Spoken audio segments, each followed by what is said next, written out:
여러분 안녕하십니까? 10월 셋째 주 복지TV 전남방송 뉴스 전해드립니다. 먼저 전남 각 지역의 주요 뉴스 전해드립니다.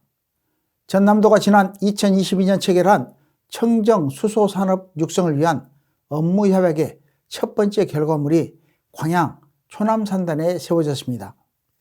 에너지 수도 전남으로 향하는 첫 발걸음을 김주은 기자가 전해드립니다. 전라남도 광양시에 국내 최대 규모 액화수소 충전소가 들어서 준공식을 진행했습니다. 광양 초남 액화수소 충전소는 환경부 수소충전소 설치 지원 공모사업에 선정돼 국비 70억 원을 지원받아 총 사업비 150억 원으로 설치됐습니다. 시간당 200kg의 수소를 충전할 수 있고 하루에 수소버스 150대를 채울 수 있는 규모입니다. 시간당 120kg을 충전하는 기존 경기, 인천 액화 충전소보다 약 2배 정도 충전 속도가 빠릅니다. 광양읍 초남산단에 위치한 충전소는 광양교통과 협약을 맺어 광양 시내를 운행하는 버스에 수소 연료를 안정적으로 공급하게 됩니다.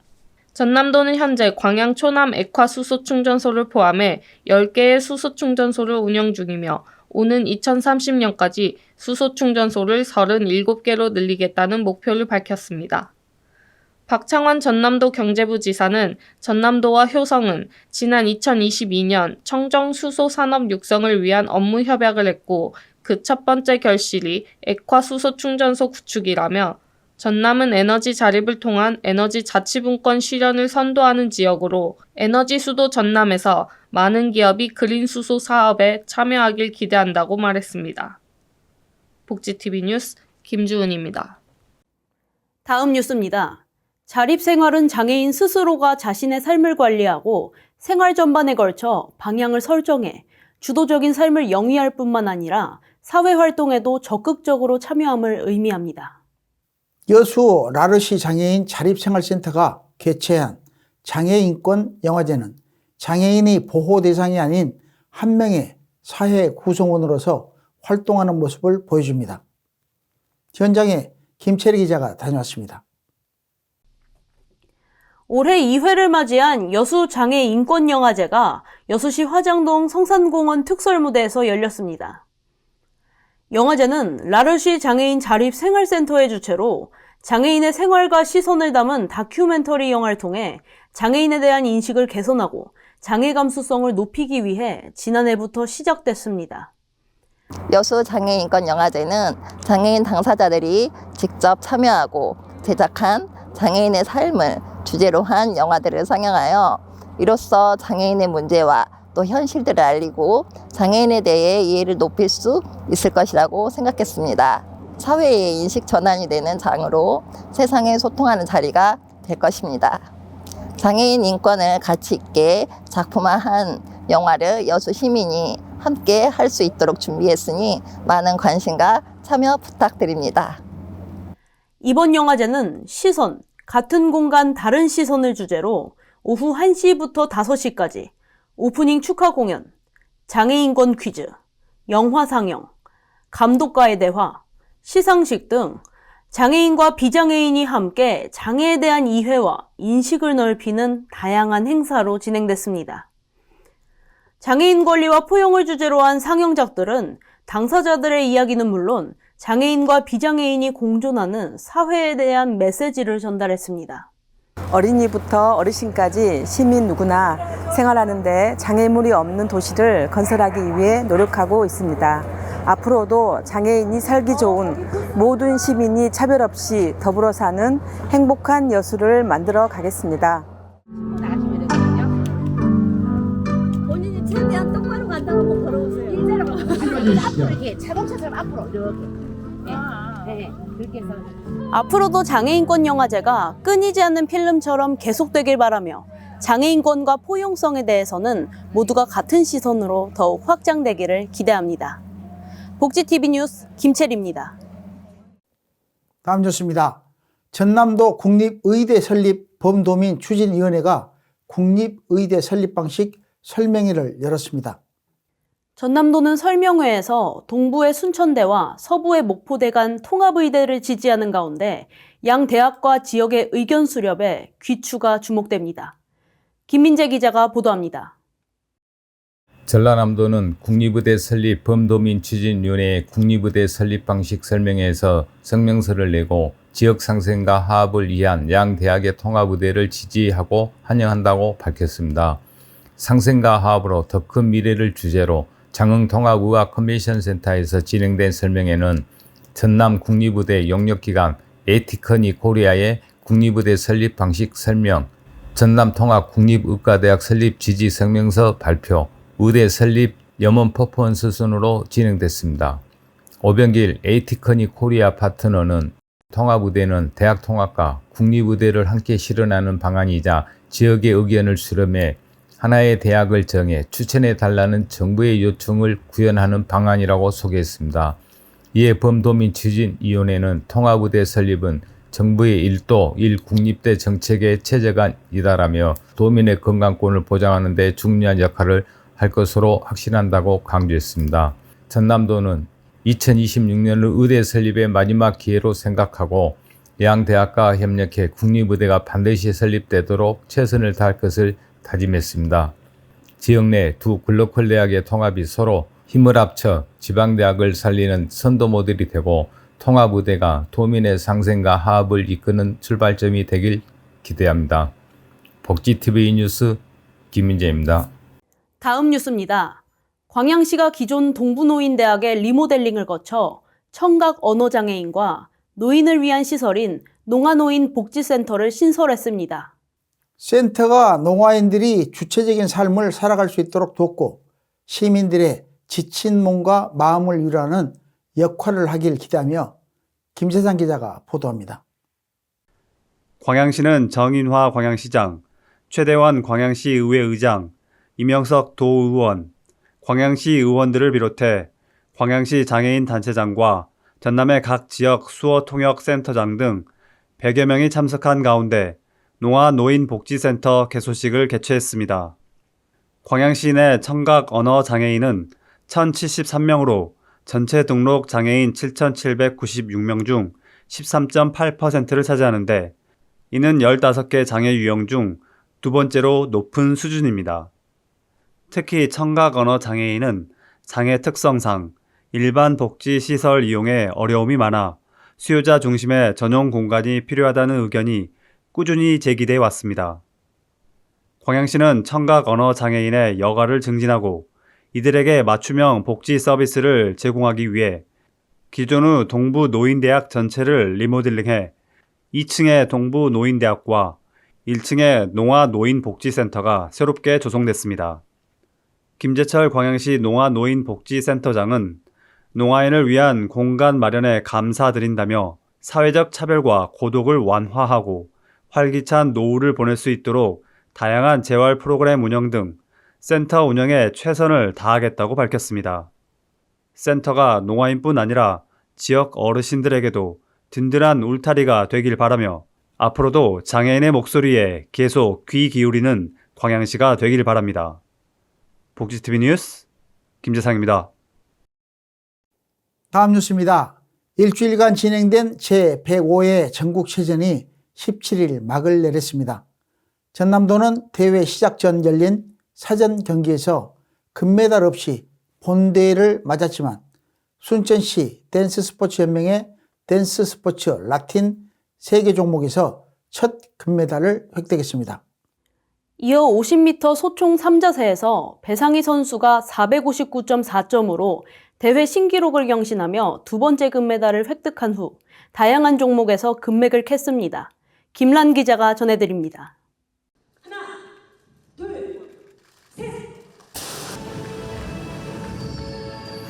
전라남도는 제105회 전국체육대회 출전에 앞서 순천만 생태문화교육원 전남체육관에서 선수단의 선전을 다짐하는 결단식을 가진 후 지난 주말이 시작되는 금요일 저녁 개식을 맞이했습니다.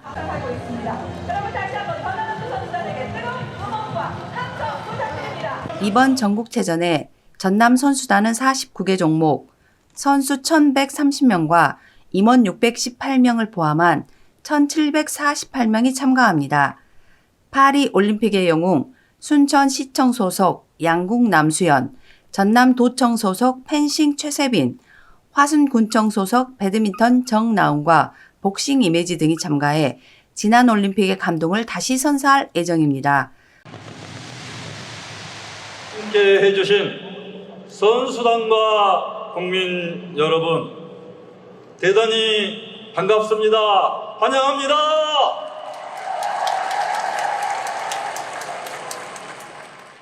김영록 전남도지사는 선수와 지도자 모두 열심히 준비한 만큼 그동안 갈고 닦은 기량을 마음껏 발휘하기 바란다고 선수단을 격려했습니다.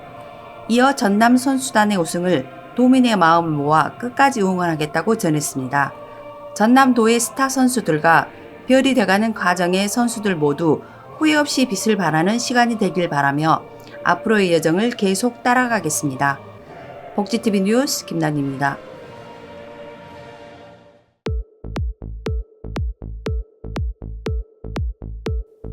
전남 각지의 사건 사고 소식입니다. 목포 해경은 진도군 신기양 인근 해상에서 물범이 어망에 혼액됐다는 신고를 접수했습니다. 혼액된 물범은 점박이 물범으로 길이 약 130cm, 둘레 80cm로 불법 포획 등 인위적인 포획 여부는 발견되지 않았으며 사체는 연구를 위해 국립수산과학원 고래연구센터에 인계됐습니다. 멸종위기 야생동물인 점박이 물범은 우리나라에서 1982년 11월 16일 천연기념물 제331호로 지정됐습니다. 다음 광양경찰서 소식입니다.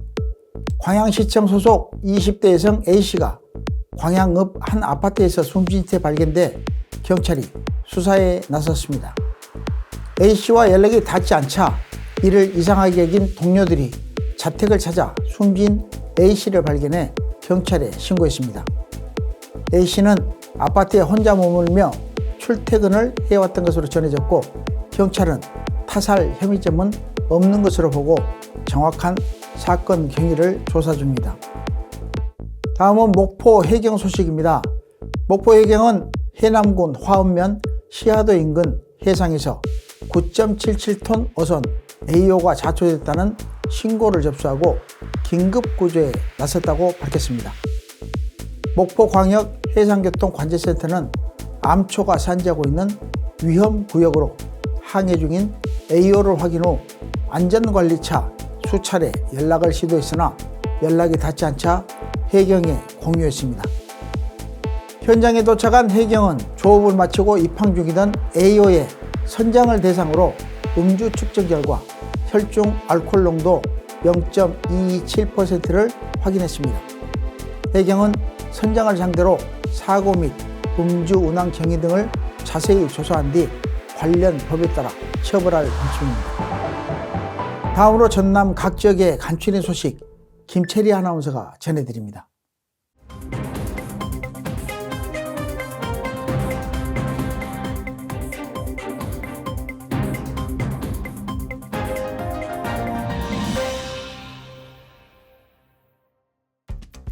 노벨문학상을 수상한 한강 작가의 고향 광주와 그의 아버지 한승원 소설가의 고향 장흥을 비롯한 전남에서 축하와 기념사업 구상이 잇따르고 있습니다. 김영록 전남도지사도 한강 작가의 수상을 축하함과 동시에 전남 문학박람회 창설 계획을 전하며 매년 문학박람회를 개최해 한 작가의 문학정신의 지평을 넓히겠다는 뜻을 밝혔습니다. 김성 장흥군수는 세계에서 하나밖에 없는 부녀 작가의 기념관을 건립해 고장을 드높이는 계기로 삼고 싶다고 전했고, 강기정 광주시장은 한강 작가의 노벨상 수상에 대해 문학계의 노벨상이라 일컫는 맨부커상을 수상했을 때도 감동이었는데 이번 수상은 더욱 의미가 깊다며 광주는 이미 소년이 온다로 5월 정신을 세계로 알리는데 큰 힘을 얻었다며 축하의 뜻을 전했습니다. 전라남도는 영광 한빛원전 관계자와 지역민의 수건사업인 영광법성, 홍농간 국지도 확포장 공사가 완료돼 개통식을 개최했습니다. 개통도로는 법성과 홍농을 잇는 국지도 15호선으로 도로 연장 5.6km 구간을 2차로에서 4차로로 확포장했습니다. 이번 확포장은 그동안 자주 발생했던 교통체증을 해소하고 한빈 원전 재난 발생 시 대피로가 확보돼 지역 주민과 원전 관계자의 불안감을 해소하게 됐습니다. 또한 영광 지역 주요 관광지와 연계돼 지역 경제 활성화에도 크게 기여할 전망입니다. 전라남도 문화원 연합회는 제16회 전남 문화원의 날 기념식을 열어 지역 문화 발전 방향을 모색하는 시간을 가졌습니다. 또 지역 여러 문화 주체에 힘을 모으는 데 주도적 역할을 하고 전남도의 새로운 문화 환경을 선도하는 데 앞장설 것을 함께 다짐했습니다. 기념식에 참석한 김영록 전남도지사는 전남문화원은 지역의 역사와 정체성을 지키고 문화의 미래를 열어가는 선구적 역할을 하고 있다며 도에서도 K컬처를 선도하는 글로벌 남도문화 융성시대 실현에 온 힘을 쏟겠다고 말했습니다. 광양시가 15만 광양시민의 대화합을 도모하는 제30회 광양시민의 날 행사를 성료했습니다.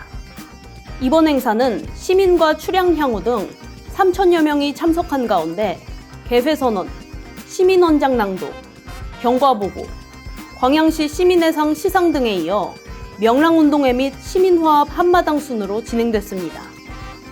또 시민대표 등 14명이 무대에 올라 태아에서 노년까지 평생 살고 싶은 도시 광양의 생애 복지 플랫폼이 완성됐음을 선포하는 비전 선포식이 이어졌습니다.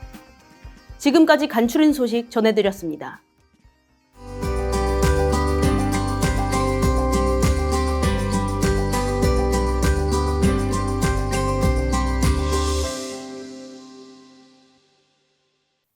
문화가 소식입니다. 캘리그라피는 크게 펜과 붓 두 종류로 나뉩니다. 김다혜 작가가 작업하는 붓은 펜보다 제어가 힘들다는 특징이 있습니다. 하지만 캘리그라피는 밑그림 없이 종이에 붓이 닿는 순간 바로 이어져야 합니다. 단 한 번의 실수로도 실패가 되는 작업입니다. 그럼에도 캘리그라피를 계속 이어온 김다혜 작가의 이야기를 듣고 왔습니다. 본인의 서체와 다양한 매체와의 콜라보로 보는 이들에게 색다른 감동을 선사하는 김다혜 캘리그라퍼를 만나러 다녀왔습니다.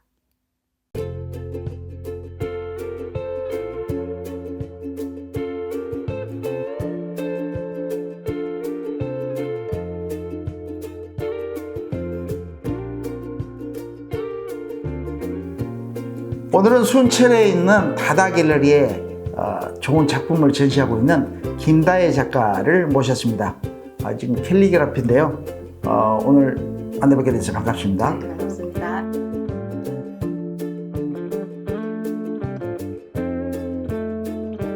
이렇게 다양한 지금 그림과 글들이 전시되고 있는데 특별히 또 캘리그라피를 적용해서 하셨는데요. 캘리그라피의 어떤 장점이나 특이한 점 말씀해 주십시오. 캘리그라피는 보통 아름다운 먹글씨라고들 많이들 이야기하세요. 그 아름다운 먹글씨라는 것은 아름다운 글씨라든지 멋이 있는 글씨는 다 모두가 포용을 할 수 있는 그런 장점이 있어요. 그래서 틀이 없고 자유로운 방법으로 모든 것을 담아낼 수 있기 때문에 무한한 가능성을 가지고 있는 그게 가장 큰 캘리그라피의 매력이라고 생각합니다. 김다혜의 캘리그라피가 활동하는 순천은 셀 수 없는 계절과 시간이 새겨진 풍경이 가로수처럼 늘어져 있습니다. 작가는 직접 찍은 순천의 순간을 순간이 아닌 것으로 만들고 싶은 마음에 이번 작업을 시작했습니다. 캘리그라피로 표현을 못할 게 거의 없다. 네, 맞아요. 그래서 캘리그라피는 모든 것을 다 표현할 수 있고 담아낼 수 있기 때문에 순간을 영원으로 만들 수 있는 그런 재주가 있는 게 가장 큰 매력이라고 생각합니다. 그렇군요.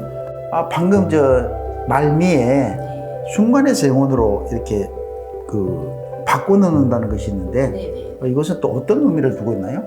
우리가 그냥 생각만 가지고 있던 스쳐 지나가던 좋은 생각이라든지 뭐 좋은 시라든지 좋은 노래 가사라든지 이런 것들을 그냥 생각만 하면 순간이 되는데 캘리그라피를 통해서 시각화 시켜가지고 그거를 쓰게 되면 내 마음속에도 영원히 남는 거지만 그 시각화된 작업물이 남아서 아름다운 글씨가 박제된 캘리그라피가 된다고 생각합니다. 그저 개인적인 풍경을 언어적인 풍경으로 바꿔 사진인 듯 그림인 듯 문자인 듯한 사적인 풍경으로 재탄생시켰습니다. 여러 가지 많은 작품들이 지금 전시되어 있는 것 같아요. 이 많은 작품들을 제작하는데 어떤 과정이 또 숨어 있을까 궁금합니다. 이번 작품은 가장 아날로그적인 붓이랑 먹을 이용한 캘리그라피와 그리고 가장 디지털적인 디지털 사진을 뭐 다른 재료 없이 그냥 바로 만나게 하는 그런 작업이었어요. 그러면 사진을 한지로 출력을 해봐야겠구나. 제일 전통적인 한지로 출력을 해봐야겠구나 생각을 해서 한지로 출력을 했고, 작가의 작품에 또 하나의 특별한 점은 사진이 숨을 죽이고 있다는 것입니다. 사진과 캘리그라피가 함께하지만 그 중에서도 캘리그라피가 주가 되는 느낌을 내기 위해 사진이 아닌 캘리그라피에 색을 입혔습니다. 한 색깔이나 한 부분만 남기고 다 흑백 처리 작업을 거쳤어요. 그리고 그 뺀 색깔을 다시 먹에다가 넣어서 색깔 있는 먹을 이용해서 캘리그라피를 색깔 있는 먹을 이용해서 작업을 했습니다.